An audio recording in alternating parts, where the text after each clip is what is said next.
Chú không có nữa nữa. Chặt trời.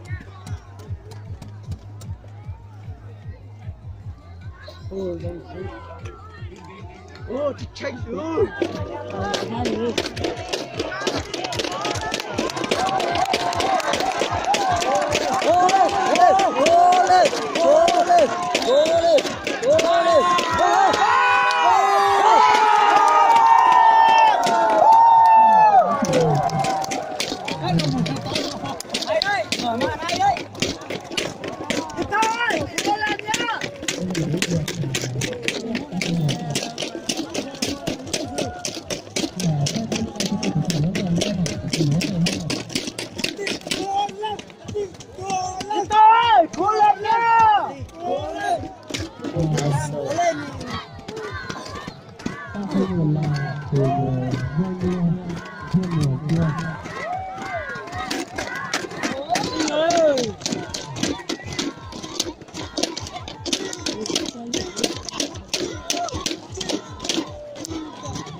Đang chân thì nhanh hơn là tay. To chưa nhá. Con kìa, con to mà tía rồi. Ai ơi, ơi, mua đây. Lấy chân mà. Các chủ đề các chủ đề nhạc nhẹ.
Đá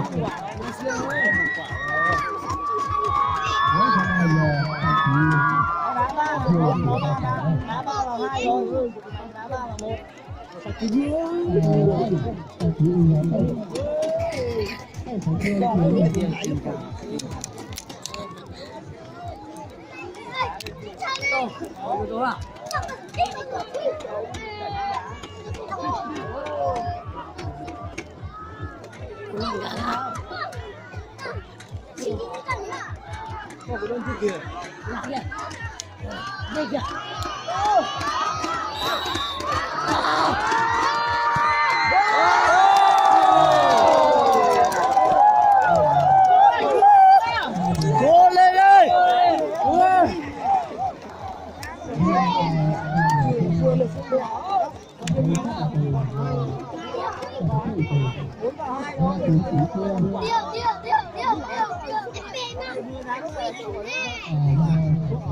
Giờ chúng ta nó về chỗ